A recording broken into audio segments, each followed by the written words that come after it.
Hallo und herzlich willkommen zurück zu einem neuen Fly Universe Video.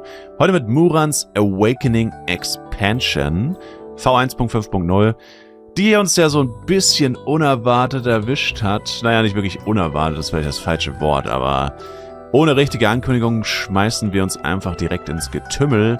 Ja, jeder wusste, dass es kommt und dass es nicht mehr lange dauern würde auch, aber ja, habe ich ja schon in dem letzten Video gesagt, dass ich damit nicht so zufrieden bin, mal wieder.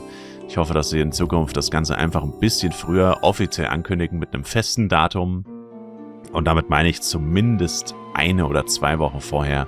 Wäre jetzt schon cool, weil ein paar Leute heute wahrscheinlich oder gestern, wenn sie nicht in... Also wenn du gestern nicht aktiv warst in FNAF, gar nichts, und heute auch einfach auf die Arbeit gegangen bist oder so, dann kommst du heute Abend nach Hause oder heute Nachmittag und dann realisierst du, hä?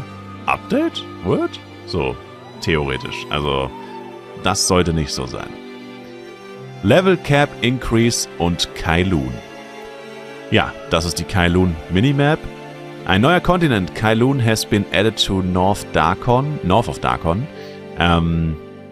Monster Level 162 bis 89 und Giants and Violets, die bis zu 192 erreichen. Player Level Cap vom Spieler also bis 190.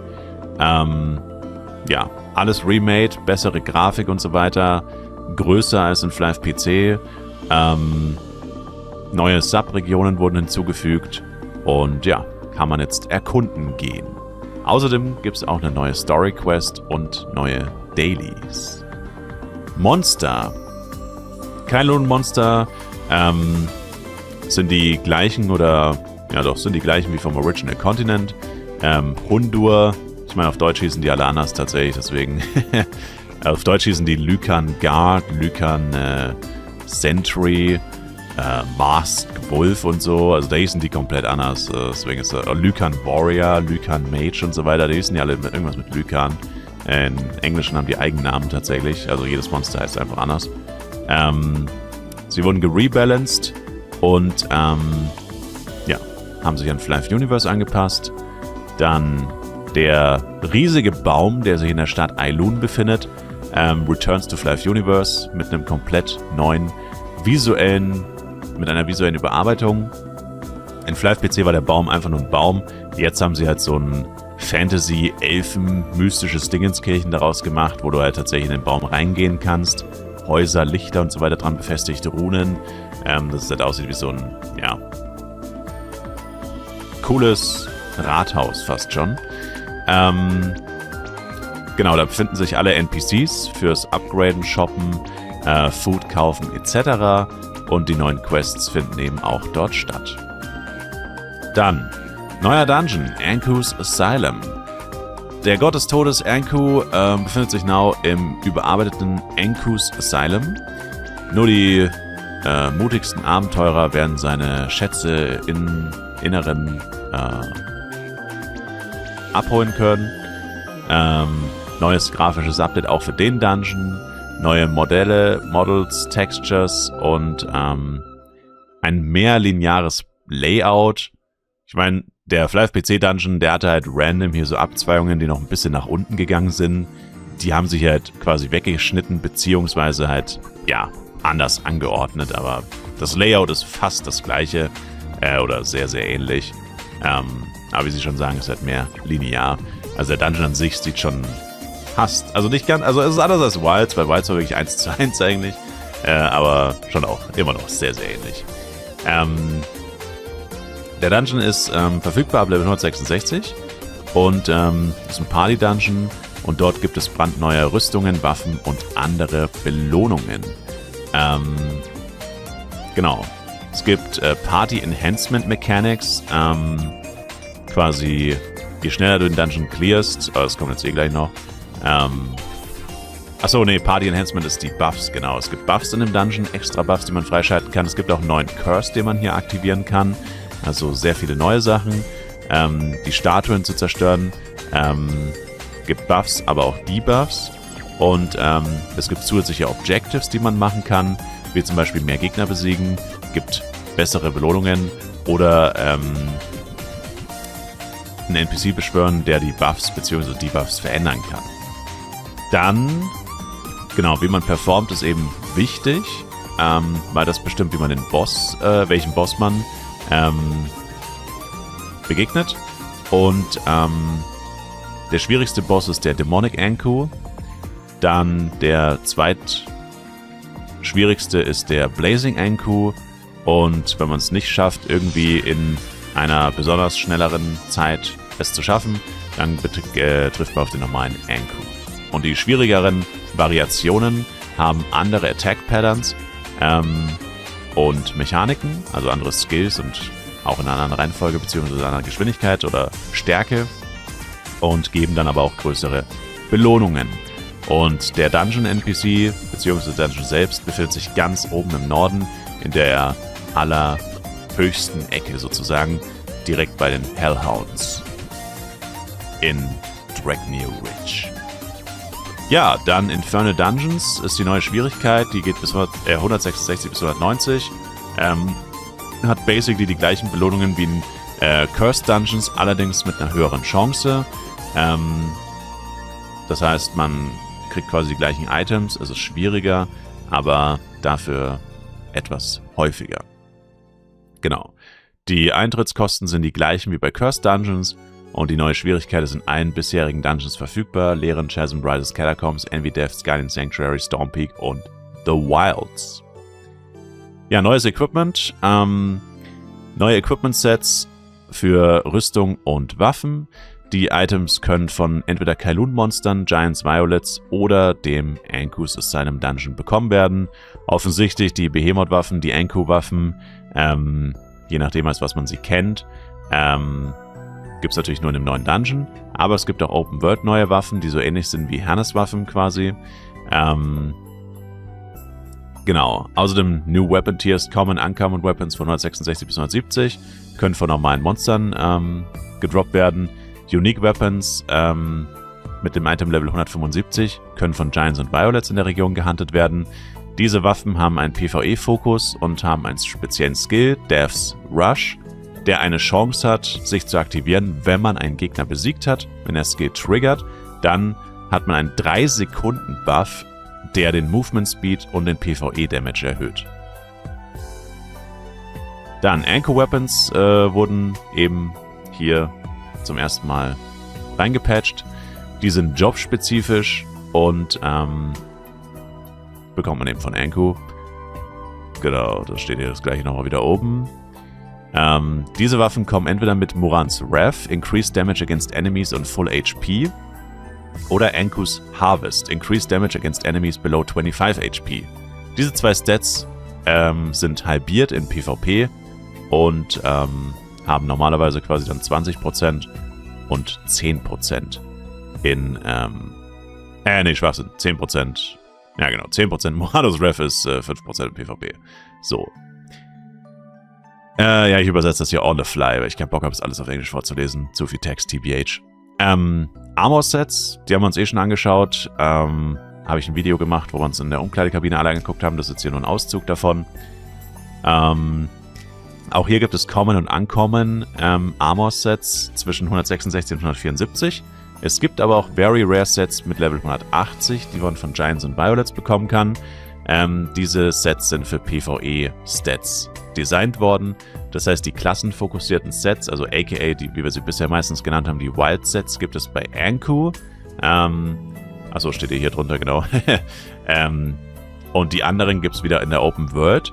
Aber, so wie es hier zumindest steht, nur von Giants und Violets.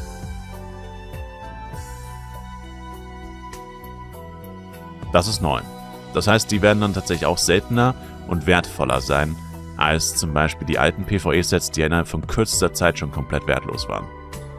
Templar. Neue Klassen.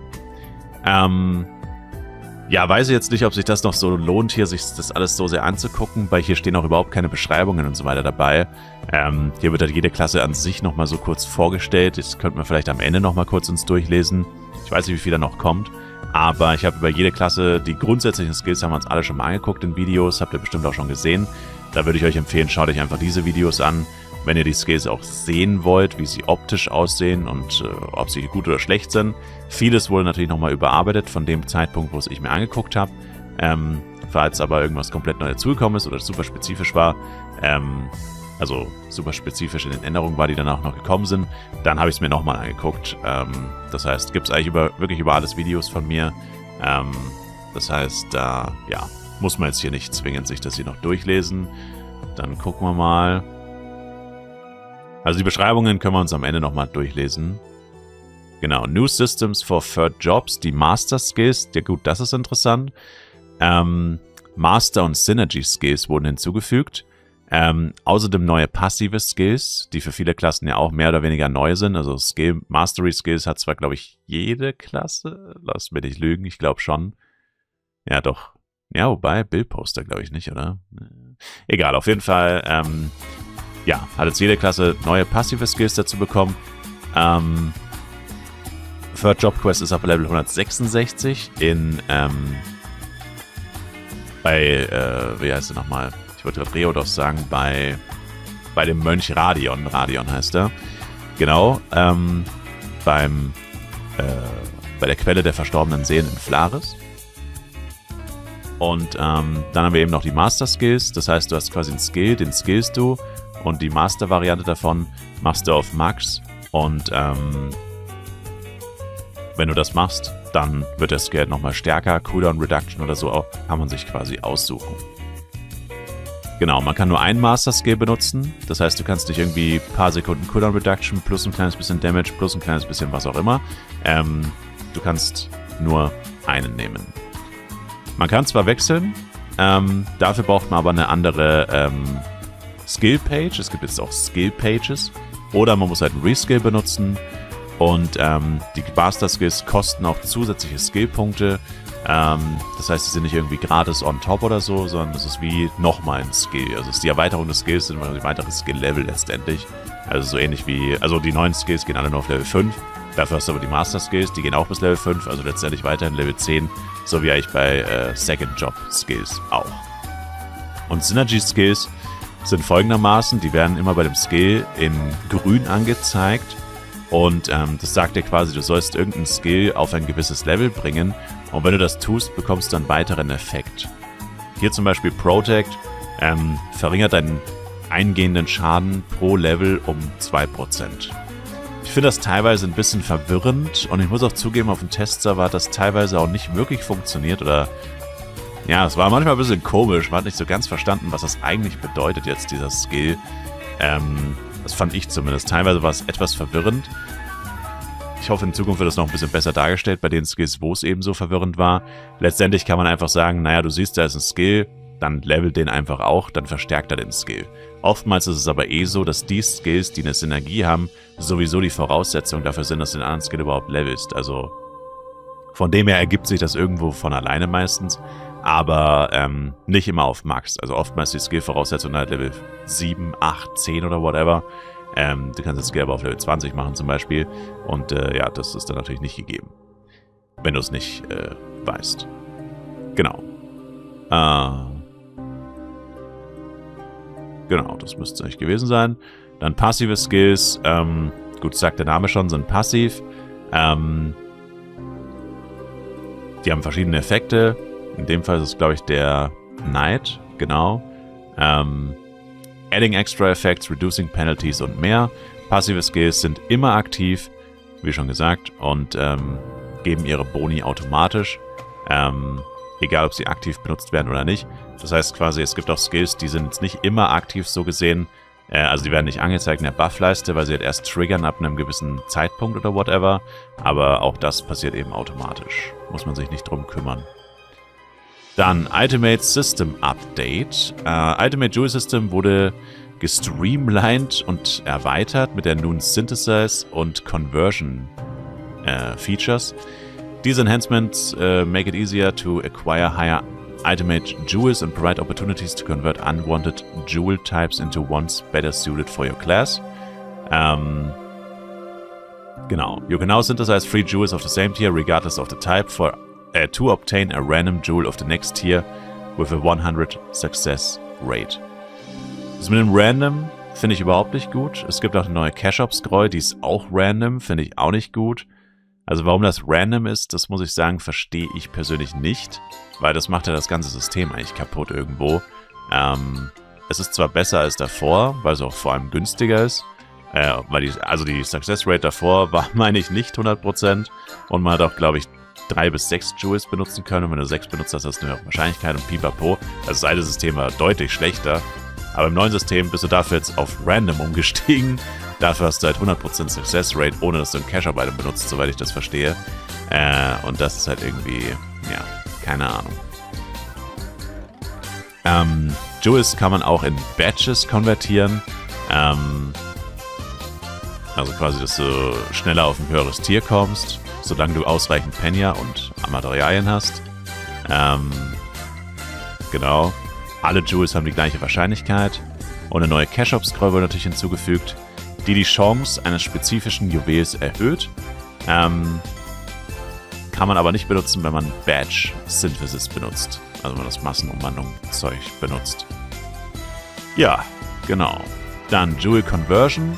You can now convert an Ultimate Jewel into another random Jewel. Dafür braucht man allerdings eine Scroll, die kostet auch 100 F-Coin. Und, okay, genau. Es gibt 2 Scrolls. Lower Scroll of Jewel Conversion, Tier 1 bis 5. Und die Scroll of Conversion für Tier 6 bis 10, die von 6 bis 10 kostet 200 F-Coin. Also 100 F-Coin für 1 bis 5 zum Rerollen und 200 F-Coin für 6 bis 10. Ja. Same Jewel Equipment. To enhance the value of jewels obtained, you can now equip multiple jewels of the same type onto your ultimate weapons. The first jewel is applied with a 100 success rate. However, each additional jewel has a reduced success chance and failure will permanently destroy the jewel. Will you take the risk to forge an even stronger weapon? Okay, das ist interessant. Das weiß ich nicht, ob das auf dem Testserver drauf war. Kann sein. Das heißt, du kannst... Also es geht jetzt bis Ultimate 10. Das heißt, du könntest 10 10er-Jewels benutzen für 100 STR theoretisch.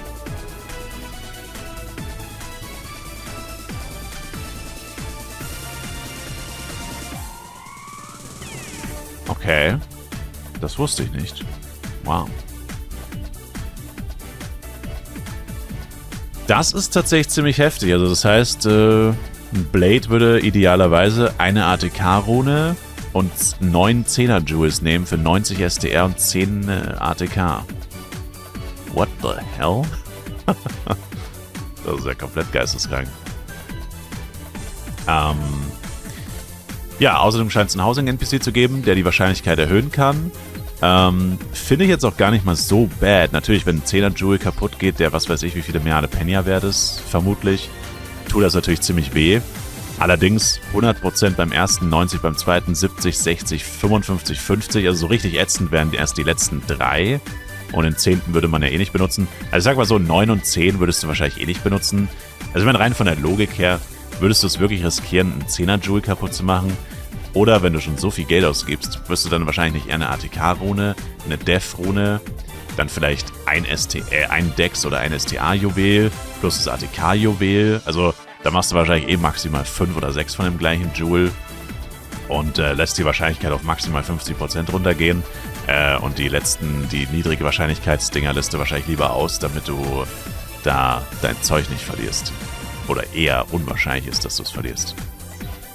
Ja, eben, Ultimate Upgrade geht es bis plus 10, deswegen auch 10 Jewels möglich. Genau. Das haben wir uns eigentlich auch schon alles angeguckt. Auch die Wahrscheinlichkeiten davon kennen wir schon. Habe ich auch Videos drüber. Failure verringert nicht länger das Upgrade-Level. Also Ultimate Waffen upgraden ist jetzt wie Ultimate Schmuck upgraden. Hat sogar eine wesentlich bessere Wahrscheinlichkeit als Ultimate Schmuck. Also Ultimate Waffen zu upgraden, meiner Meinung nach, lohnt sich auch mehr als Schmuck. Genau. PD-System existiert hier. Und as you enhance your Ultimate Equipment, you will be able to socket additional Ultimate Jewels, 1 per Upgrade Level. Neue Bonus-Stats werden hinzugefügt von Stufe 6 bis 10. Also auf Stufe 6 und 10. Das heißt, Ultimate plus 6 hat in Zukunft 3 Jewel 3 Bonus-Stats und Itemate plus 10 hat dann 4. Und die neuen Bonus-Stats sind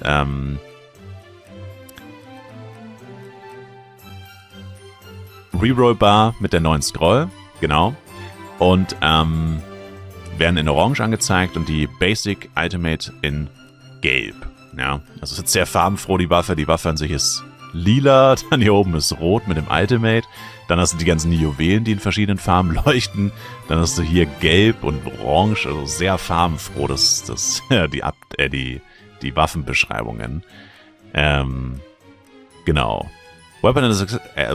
Weapons and accessories that are neither soul-linked or account-linked will have their upgrade level automatically adjusted to compensate for the new upgrade probabilities. Plus 4 Items werden plus 5 und plus 5 Items bekommen plus 7. Ja, auch das wusste natürlich keiner bis gestern, als noch das 50% Upgrade-Event lief. Aber letztendlich gewinnt jeder, der eine Waffe plus 4 oder plus 5 hatte. Sofern sie nicht soul-linked oder account-linked war. Wobei man da tatsächlich sagen muss... Nee. Waffe ist ja nicht Account-Link, wenn sie geskinnt ist, ne? Man kann sie nur auf dem Account traden, oder? Wobei doch. Oh mein Gott, hoffentlich haben die das bedacht. Nicht, dass jetzt Leute, die einen Skin auf ihrer Waffe hatten... Damn. Oh. Ich rieche schon ein Drama. Aber das haben sie bestimmt bedacht. Bei Skins, dass sie es dann natürlich trotzdem machen. Surely. Hero Quest Update. Ja, es gibt neue Hero Quests. Ich sag mal so, das ist für die meisten Leute, glaube ich, vollkommen irrelevant. Additional Skill Page kann man hier freischalten. Genau. Und ja, das war's eigentlich. Problem an der Sache, dafür muss man Hero 160 plus werden. Steht jetzt tatsächlich nicht dabei. Kommt auch nichts mehr, ne? Ne. Auf jeden Fall ist das für die meisten Leute, glaube ich, unrealistisch, dass sie das jemals erreichen, weil die meisten Leute sind nicht mal Hero 125. Die meisten Spieler, der durchschnittliche Spieler ist nicht mal 100 wahrscheinlich, Master-System. Von dem her ist das ziemlich unwahrscheinlich, dass das die meisten Leute machen werden. Das wird sehr, sehr viel Zeit kosten. Andere Changes.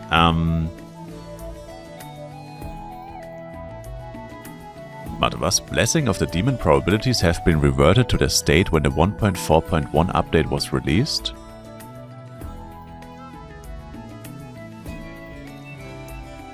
No way.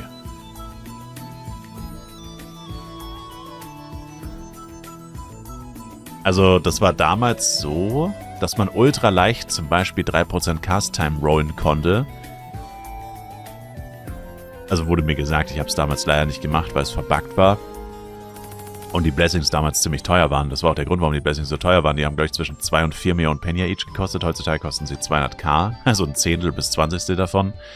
Das lag einerseits daran, dass das System neu war, aber andererseits auch daran, dass du extrem leicht sau die guten Stats bekommen hast. Dann haben sie es geändert auf sau die niedrigen Wahrscheinlichkeiten. Und wenn ich das richtig verstehe, dann ist es jetzt wieder sau einfach, zum Beispiel 3%, also nicht sau einfach, aber viel leichter 3% Cast-Time zu bekommen, 2% Crit-Damage und so weiter, was bis vor kurzem tausende Blessing of the Demon gekostet hat und jetzt wahrscheinlich nur noch hunderte, also besser. Zum Glück habe ich nicht gerollt, ich habe nämlich angefangen Blessing of the Demons zu rollen, dann hat sich das so kacke angefühlt, ich hatte einfach keinen Bock drauf, weil es so lange dauert und so ein ätzender Prozess ist. Yeah.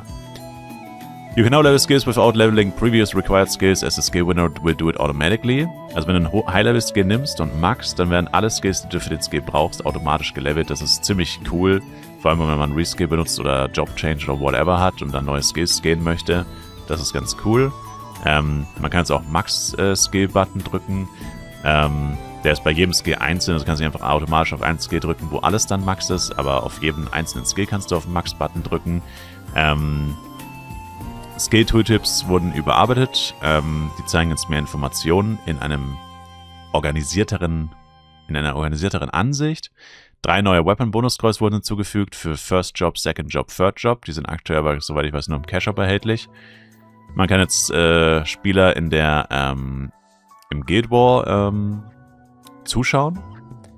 49 neue Inventarslots wurden hinzugefügt durch Level Achievements und Quests. ES180, ES120 Amplification Scrolls können jetzt dreifach stacken.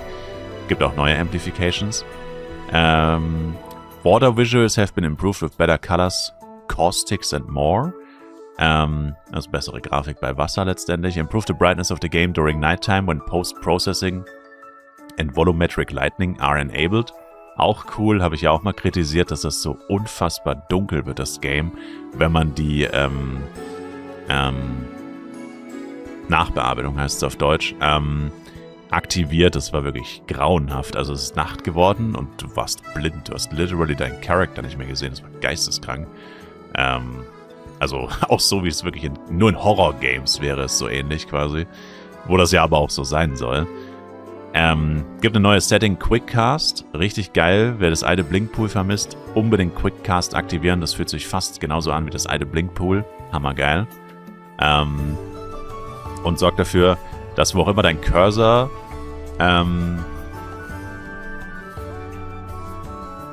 genau, wo auch immer dein Cursor sich befindet, automatisch der Skill hing. Also so ähnlich wie Smartcast bei League of Legends, falls das jemandem was sagt. Das heißt, du musst halt nicht mehr deine Skills zielen.